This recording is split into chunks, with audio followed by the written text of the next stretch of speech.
سامعین ذرا توجہ کرنا، حضرت عبداللہ بن مسعود رضی اللہ تعالیٰ عنہ فرماتے ہیں کہ دو چیزیں انسان کو نجات دلاتی ہیں اور دو چیزیں انسان کو ہلاک کر کے رکھ دیتی ہیں۔ وہ دو چیزیں جو انسان کو نجات دلاتی ہیں، ایک تقویٰ ہے، دوسرا حسن نیت ہے۔ دل میں خدا کا خوف ہو، اس کو تقویٰ کہا جاتا ہے۔ کوئی بھی عمل کرو اس میں اچھی نیت ہو، یہ دو چیزیں فرمایا انسان کو نجات دلاتی ہیں اور دو چیزیں انسان کو ہلاک کر کے رکھ دیتی ہیں، ایک مایوسی اور دوسرا خود پسندی۔ لہذا انسان کو کبھی اللہ کی رحمت سے مایوس نہیں ہونا چاہیے۔ اللہ قرآن مجید میں اعلان فرماتے ہیں، قُلْ يَا عِبَادِيَ الَّذِينَ أَسْرَفُوا عَلَىٰ أَنفُسِهِمْ لَا تَقْنَطُوا مِن رَّحْمَتِ اللَّهِ۔ اللہ فرماتے ہیں میرے بندو، گناہ کر کر کے تم نے اپنی جانوں پر ظلم کر لیا، لیکن اب بھی میری رحمت سے مایوس مت ہونا، میری رحمت کا دروازہ کھلا ہے۔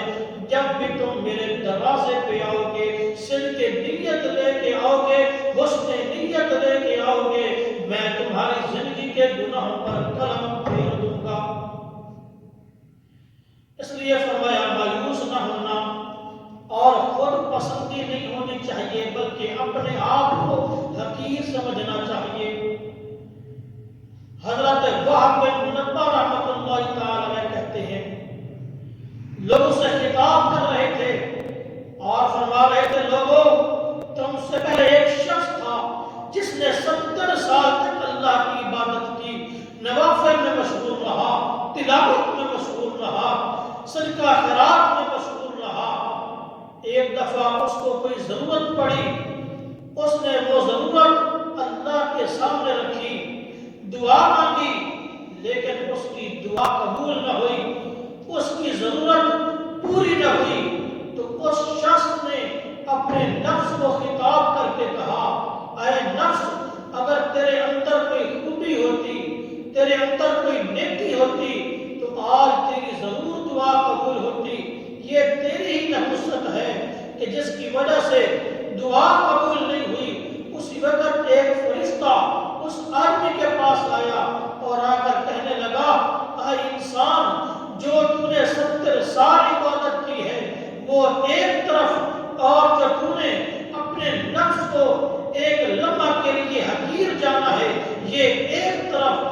فرمایا جو تو اپنے نفس کو خطاب کر کے کہہ رہا ہے کہ یہ تیری نحوست ہے، گویا تو اپنے آپ کو حقیر جان رہا ہے، تیرا یہ اپنے نفس کو حقیر جاننا 70 سال کی عبادت سے بہتر ہے۔